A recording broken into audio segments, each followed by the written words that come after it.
મોવિયા ગામના સરપંચી કંચનબેન બોલો. હું એમના હસબન્ડ બોલું છું. મારે સરપંચ વાત કરવી છે.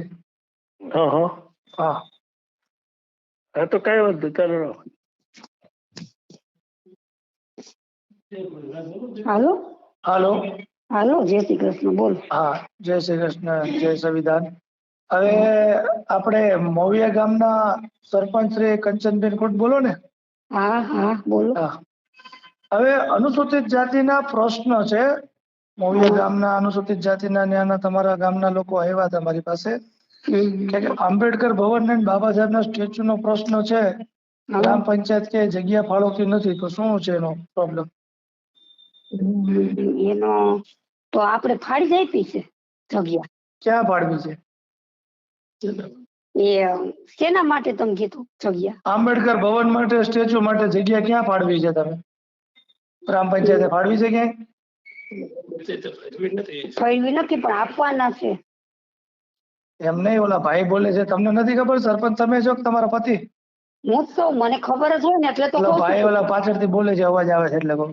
ના ના, કે ફાળવવાની જ છે જગ્યા, આપવાની જ છે એને. તો આપવાની, તમે તમને કયો ફાળવી નાખી, હવે કયો આપવાની છે. ભાઈ પણ મીટિંગમાં આ નક્કી કેટલા થયું સમયથી માંગણી છે આ લોકોની. એમ નથી, મારે કેવું થાય, મીટિંગમાં નક્કી થયું હતું ને હા, એટલે કે આપવાની, કદાચ મિનિટ કદાચ ફાડી એમને આવી હોય. ઠરાવ થયો છે કે નથી થયો ઠરાવ? નહીં થયો છે. ગ્રામ સભા આપણે હોય ને, હા, આ ગઈ 15 ત્યારે આપણે ઠેરાવ થયો છે. ગઈ 15 તારીખે ઠરાવ થયો છે. હા હા, અને આપવાની જ છે, ફાળી જ આપવાની જ જગ્યા તમને. અને આ લોકોને કઈક 27-30 વર્ષથી અનુસૂચિત જાતિના લોકોને 100 વારના પ્લોટ પાડવ્યા નથી. પણ એ તો પેલાની તો ન ખબર હોય ને અમને. તો તમે તો અત્યારની તો તમે સરપંચ થઈ ગયા, તો અત્યારની ખબર કેટલા સમયથી સરપંચ છો? 3 વર્ષ. હા, તો 3 વર્ષમાં ન પાડવ્યા તમે? અમે કોશિશ કરી છે બધી. હા, તો કરો ને. ગામમાં ગેરકાયદેસર 30-40% ગેરકાયદેસર કબજો છે. કેટલા ડિમોલેશન કર્યા તમે? અમે કેટલા દબાણ દૂર કર્યા? અમે દબાણ દૂર કરી છે, બધું કરી છે. અત્યારે કર્યા 3 કોશિશ વર્ષમાં કરી છે. કેટલા દબાણ દૂર કર્યા? જે આ ગેરકાયદેસર કબજા બધા છે હા સરકારી ખરાબામાં, ગોચરમાં, હા નામદોડમાં, તે દૂર કર્યા? હા હા, કર્યા ને, ઘણે કર્યા અમે. હમણાં કર્યું, અમે નોટિસ કાઢી છે, હોતો હજી એ તો કરવાના મેં છે. તલાટી મંત્રી હારે વાત કરી કે આટલા 30 વર્ષમાં કાંઈ નહોતું થયું, કે હું આવ્યા પછી કે હવે અમે સર્વે કર્યો, ગયા અઠવાડિયે સર્વે કર્યો, ને હવે કે ધીમે ધીમે આ ડિમોલેશન નું કામ કરશું ને પછી બધીને પ્લોટ ફાળવશું. તો 30 વર્ષમાં તો આ બધી જેટલા સરપંચો આવ્યા બધા જાતિવાદી જ આવ્યા ને. આ અનુસૂચિત જાતિના લોકોને એકને કોઈને પ્લોટ ફાળવ્યા નહીં. એમને પેલા તો આપને ન ખબર હોય કયો તમે. પહેલાની ન ખબર હોય, પણ જેટલા જે આવ્યા તો જાતિવાદી ખરા ને. અનુસૂચિત જાતિના લોકો 30 વર્ષથી તો આ લોકો કોઈ પ્લોટ આપ્યા નહીં. અને આપણે આપવાના જ છે, આપણે આપવા જ છે. હા, એ આપવા જ પડશે. કોઈ તમે નથી આપતા, આપણે કોઈ ખેતી નથી થતી એની, તો સરકારનું છે. એ તો સરકાર એટલે બરોબર છે. જનતા, અને એનો તમને પગાર મળે છે, સરપંચ ને, તલાટી ને, બધેને. કોણ મળે છે સરપંચ ને પગાર? હા. તમે આપો છો? કોણ આપે છે? હે? કોણ આપે સરપંચ ને પગાર? સરપંચ ને આમાં કમિશન ને બધે મળતા હોય ને, કામ રાખતા નથી મળતું. કઈ તમે સેવા કરો છો? ઉભા રહ્યો, તમે વાત સાંભળો મારી. તમે આખા ગામમાં પૂછો કે આ સરપંચ ને ભ્રષ્ટાચાર કરતા નથી આવડતું કે કાંઈ નહીં. ભ્રષ્ટાચાર કરતા નથી આવડતું. નહીં નહીં, સેવા જ કરી છે ગામમાં. મારે ભગવાને મને બાપુએ ઘણું દીધું છે. બાપુએ મને 50 વર્ષની લિંબાઈ મળી હોય તો આ કામ કરીએ કેમ છે તો જ મળી હોય. એમ નહીં તો પછી આ કામ કરો છો તો 3 વર્ષમાં અનુસૂચિત જાતિના કેટલા કામ કર્યા? અમે ઘણા કર્યા રોડ. તમે જોવો, તમને એ નથી કેતા કે કર્યા? એ નથી કેતા તમને કોઈ. પણ હું જ કઉ છું ને, આ લોકોનો 8 મહિનાથી રોડ કર્યા ને તમે જોવો. એમ નહીં, સાંભળો. આ તમે 8 મહિનાથી આંબેડકર ભવનના માટે, સ્ટેચ્યુ માટે, જગ્યા માટેની માંગણી છે, તો 8 મહિનામાં મંજૂર થતા કેટલી વાર લાગે? અમારે જો 1 વર્ષ તો મામલતદારે તલાટી કમ મંત્રીને બરોબર 8 મહિના પહેલા એને પત્ર લખ્યો હતો કે આનો જવાબ આપો. તો અહીંથી જવાબ આપ્યો તો તમે મામલતદારને લખીને તલાટીએ ગ્રામ પંચાયતમાંથી? જવાબ તો અમે ફાળવી દીધી જગ્યા, ને જગ્યા છે, એવો કોઈ જવાબ આપ્યો તો? એક ગામની અંદર એક પ્લોટ ફાળવતા 8 મહિના થાય. બહારના લોકો છે ને 8 મહિના થાય, મને એમ કયો હાલો. એક ઠરાવ કરતા ગામમાં જમીન જોતા કેટલો સમય લાગે? પણ તમે એમ કહેશો કે 30 વર્ષ વહી ગયા તો અમારે એમ તો વાત આ 3 વર્ષમાં અનુસૂચિત જાતિનો હું આરટીઆઈ કરું છું અહીંથી, બરોબર? તમે લેખિતમાં આપો. સાંભળો બેન, મારે 5 તમે વર્ષ પૂરા સરપંચ છો ને, થયા. હું ગ્રામ પંચાયતમાં આરટીઆઈ કરું છું. અનુસૂચિત જાતિના વિસ્તારના કેટલા કામ થયા છે, એમ નહીં, મારી કેટલા વાત કબજા છે, સાંભળો. કેટલા ગૌચર જમીન ખાલી કરાવી, મને તલાટી મંત્રી પાસેથી આપજો. તો મારું સાંભળો વાત કે તમે જો હું હોઈશ ને તો આ બધાયને જગ્યા ફળવાની છે ને થઈ જ જાય હરખું, બરોબર? 3 વર્ષમાં કેટલી જગ્યા ફળવી? તમે 3 વર્ષ સુધી હતા જ ને. હતા પણ અમારે 1 વર્ષ તો એમનેમ જ ગયું છે, બરોબર? જગ્યા ફાળવતા કેટલો સમય લાગે? તમે સરપંચ છો ને, જગ્યા ફાળવતા કેટલો સમય લાગે? તમે એને પૂછજો. જગ્યા ફાળવતા કેટલો સમય લાગે? વહેલા વહેલી તકે અમે છે ને કોશિશ કરવાના છે. હજુ તમે ઈ બેનોને 2 પૂછજો. વર્ષથી લોકોની માંગણી છે, 2 વર્ષથી માંગણી છે, બરોબર? મામલતદારનો પત્ર 8 મહિનાનો છે, તો 2 વર્ષમાં 2 વર્ષ સુધીની વાર લાગે આંબેડકર ભવન ફાળવતા? ગ્રાન્ટે મંજૂર થઈ ગઈ છે સાંસદની, તો ગ્રામ પંચાયત કેમ ફાળવતી નથી? ના ના ફળો શું થઈ જાય એનું કારણ તો બતાવો. કારણ શું કે 2 વર્ષ સુધી ન ફાળવ્યો એનું? હવે સાહેબ વિનંતી કરું, હું તમારી હારે વાત કરી શકું? સરપંચ છો તમે? સરપંચ નથી બેન, પ્રતિનિધિ હો. પ્રતિનિધિ નો હાલે, સરપંચ જોઈ, સરપંચ હારે જ વાત કરવાની છે. તમને સરકાર લખી દીધું કે તમે એની વતી? નહીં, નક્કી નથી તો એટલે જ હું કહું તો ઈ તો ગેરકાયદેસર કહેવાય. ગ્રામ પંચાયતમાં તમે સરપંચ તરીકે કામ કરો છો કે તમારા પત્ની કામ કરે છે? એ મારા પત્ની જ કામ કરી શકે. આ તો જવાબ આપીએ કે સરપંચ હોય તમે જવાબ આપી શકો? એમ તો નથી. કલેક્ટર હોય, બરોબર, એટલે મહિલા હોય જેનો પતિ ન્યાય ખુરશી આવીને બેસે અને આખા જિલ્લાનું વહીવટી કરી શકે? ન કરી શકે. તો તમે કેમ કરી શકો પંચાયતમાં, કયો? એ અમે કરતા જ નથી, એટલે એને પૂછવાનું આવે પડે આમાં શું છે. તો તમે ફોન લઈ લીધો એટલે કે હું વાત કરી શકું, તો આપણે તમારી યાર મારે શું વાત કરવી, કયો? હાલો મને હાલો, ખબર તમે જવાબ આપો. હાલો, 2 વર્ષથી અનુસૂચિત જાતિ ફોન તમે કયો તો એ બનાવવાનું છે, થઈ જાય. એમને મારો જે પ્રશ્ન છે, 2 વર્ષ થઈ ગયા, 2 વર્ષમાં શું કામ ન થયું? શું કારણ મને આપો. 2 વર્ષ સુધી મોડું શું કામ થયું? હવે તમે કરશો એમ કહો છો, તો 2 વર્ષ સુધી 2 વર્ષથી માંગણી છે આંબેડકર ભવનની. એમ નહીં, અત્યારે કે છે તો એ 2 વર્ષથી એ લોકો તમારી ત્યાં ધક્કા ખાય છે. એમ નથી. તાલુકામાં જાય, જિલ્લામાં જાય, કલેક્ટર પાસે જાય. આ કલેક્ટર ને જો એ લોકો, મારી પાસે બધા કાગળિયા છે, 16/6/2023 ના રોજ કલેક્ટર ને પત્ર લખેલો છે, 2 વર્ષ પહેલા. બરોબર. મારી વાત સાંભળો, તમે વહેલા ને વહેલી તકે અમે બનાવવા. કિશોરભાઈ આદિપુરા કે ગામમાં પંચાયત ઈ હલાવે છે એવું લેખિતમાં આ લોકોએ આપ્યું છે. આ કિશોરભાઈ આદિપુરા કોણ છે? તમને કેને કીધું? મારી પાસે લેખિત કાગળ છે હાથમાં, હું જો વાંચીને બોલું છું. આ લોકોએ અરજી કરેલી છે, ગામના અનુસૂચિત જાતિના લોકોએ કલેક્ટરને લેખિતમાં પત્ર લખ્યો છે કે ગ્રામ પંચાયત આ ભાઈ કિશોરભાઈ આદિપુરા ચલાવે છે, જે સભ્ય નથી, ચૂંટાયેલા વ્યક્તિ નથી, બરોબર, અને એ પોતે જ બધું આખું ગ્રામ પંચાયતીના બાંધમાં લીધેલી છે.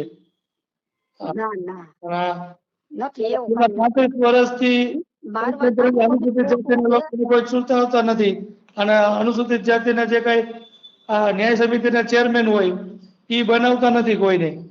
ઈ કોઈ મહિલા, આદિવાસી મહિલા જે પટેલ હારે મેરેજ કર્યા છે એને જ બનાવે છે ચેરમેન, અને ઈ મહિલા એ આવતા નથી, એના પતિ બેસે છે ત્યાં ખુરશી ઉપર. ના ના ના ના, એ બધું આ ખોટું જ છે. આ ન્યાય સમિતિના ચેરમેન કોણ છે?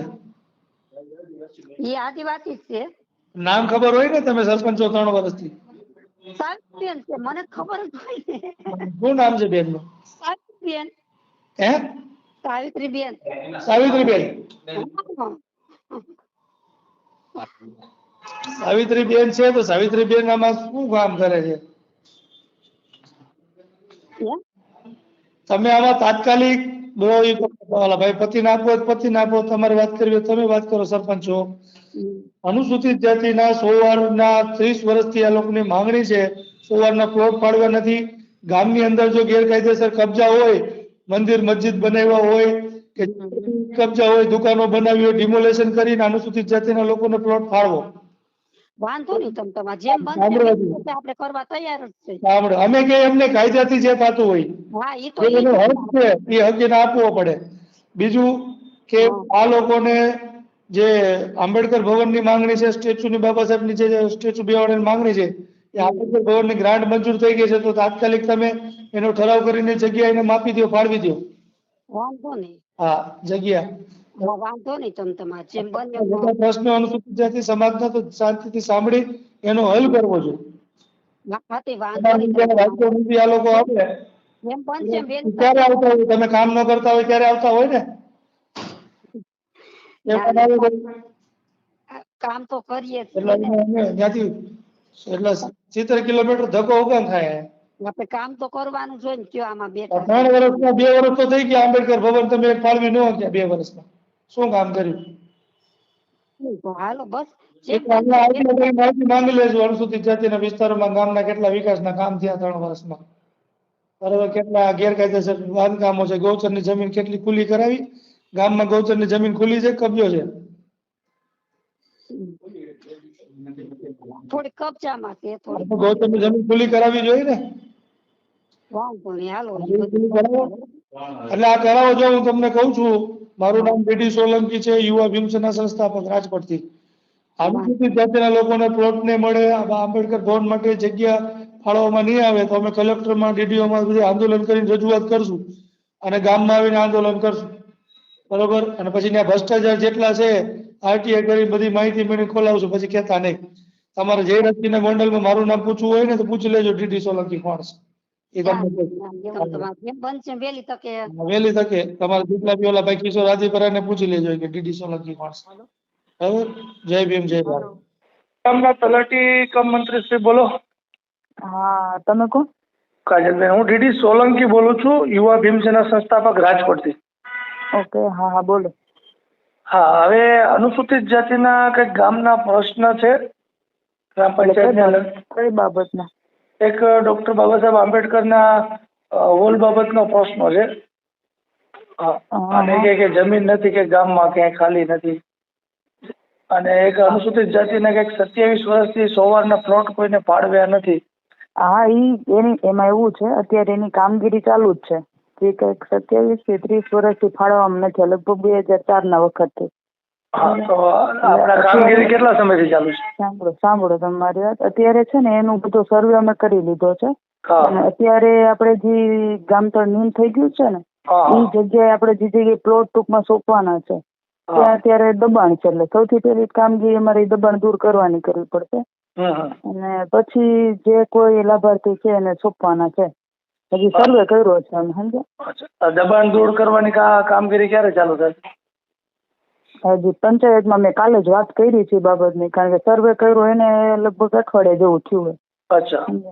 ડોર ટુ ડોર જઈને વેલા મોડું એ કરવાનું તો છે જ, કારણ કે આટલા વર્ષથી કોઈ ઉખેડવું નહોતું. એ અમે આવ્યા એટલે અત્યારે અમે એટલું તો કર્યું જ છે. તો એટલું થોડું વધારે આમાં સારું કરો કે આ લોકોને બધા કરવાનું જ છે. મને ખ્યાલ છે, મને ખ્યાલ જ છે, કારણ કે કાલે એ લોકો પંચાયતે આવ્યા હતા અને એ લોકોને મેં આ જ વસ્તુ કીધી છે, તમને કહું છું. કારણ કે જો ઈ જેટલા લાભાર્થી છે એને સોંપવા કે રદ કરવા કે જે કાંઈ હશે ઈ એમને ઈ ક્લિયર નહીં થાય ત્યાં સુધી નવા એક મંજૂર નહીં થાય. સમજ્યા? એટલે ઈ નિકાલ આંબેડકર ભવનનો પ્રશ્ન છે કમ્યુનિટી હોલનો. શું કે છો? કમ્યુનિટી હોલનો આંબેડકર ભવનનો પ્રશ્ન છે. ગ્રાન્ટ એક મંજૂર થઈ ગઈ છે કે એના માટે જગ્યા ફાળવતા નથી ગ્રામ પંચાયત. એની હું વાત કરી દઉં સરપંચને, કારણ કે એ મને આઈડિયા નથી, મારા સુધી લગભગ હજુ સુધી નથી. મને પાછી એવી વાત મળી છે. શું ઓલા ભાઈનું નામ? કોનું? ઓલા કઈક આદિપરા કોણ છે? કિશોરભાઈ કોક છે. ઈ કે ગ્રામ પંચાયત આખી ઉધડી હલાવે છે, સરપંચ સાઈડમાં બેઠા હોય કે. ના ના, એવું કઈ નથી, એવું કઈ નથી. એમ જ થાય છે. ના ના ના ના ના, એવું કઈ નથી, એવું કઈ નથી. એટલે આ થઈ જ જાય. ઈ થઈ જાય સારી બાબત છે. તો આ પણ ભેગું આંબેડકર હોલ જો મંજૂર ગ્રાન્ટ થઈ ગઈ હોય તો પછીની જગ્યાએ પણ ફાળવી દેવી જોઈએ ને. જગ્યા માટેની પણ આ લોકોની રજૂઆત છે. આ વાત છે 29/1/2025 થી મામલતદારે તલાટી કમ મંત્રીને 30/1/25 નો પત્ર લખ્યો હતો. એનો પછી પ્રત્યુત્તર સામે આપ્યો છે? હું વાત કરી દઉં સરપંચને, કારણ કે મને આનો આઈડિયા નથી. 7 મહિના થઈ ગયા એટલે કઈક જવાબ તો આપ્યો જ હશે ને. સોમવારે છે ને વાત કરી દો સરપંચ વાત કરો વ્યવસ્થિત, ને તો પછી અમારે કલેક્ટરમાં ને ડીડીઓમાં ને બધી આંદોલન કરી રજૂઆત કરવી પડશે. અને એવું હોય તો તમે હજી સરપંચ જોડે વાત કરી લો. ના, હું વાત કરવાનો જ છું. તમારો ફોન મૂકીને એને જ ફોન કરવાનો. એટલે મેં તમારી પાસે ટેકનિકલ બાબત જાણી લઉં, એને ખ્યાલ ન હોય. અરે કામગીરી ચાલુ જ છે. આ લોકો જે આવ્યા ને, આપણે જો એવું નથી, આ જેને જરૂરિયાત વાળા છે એને સોંપવા માટે જ આ બધું અમે ઉખેડ્યું છે. નહીં તો 30 વર્ષથી પડ્યું જ હતું ને. એ નિકાલ કરવા માટે એમાં તો 7% જે કઈ હશે તે આ લોકો આપશે. આજે અમુક જગ્યા માની લ્યો કે એમને પડી રહેવાની, એટલે ના છૂટકે દબાણ થઈ જ જવાનું હોય. ગેરકાયદેસર ધાર્મિક સ્થળો બનાવ્યા, રોડ પર દુકાનો બનાવ્યું, બધી જગ્યાએ એમને તમે રાખો એટલે 30-40% ગામમાં કબ્જો છે એ વાત કરતા હતા. દૂર કરવાનું, સોંપણી કરવાની, રદ કરવાનું, અને પછી જે કઈ થશે ને આ નવા લોકો જે છે એમનું પછી આંબેડકર હોલ નું સ્ટેચ્યુ નું છે કઈક માંગણી, એટલે એ પણ એક ધ્યાને લઈ લ્યો. હા, એ મને ખ્યાલ છે. હા, એની હું વાત કરું છું સરપંચ. હા.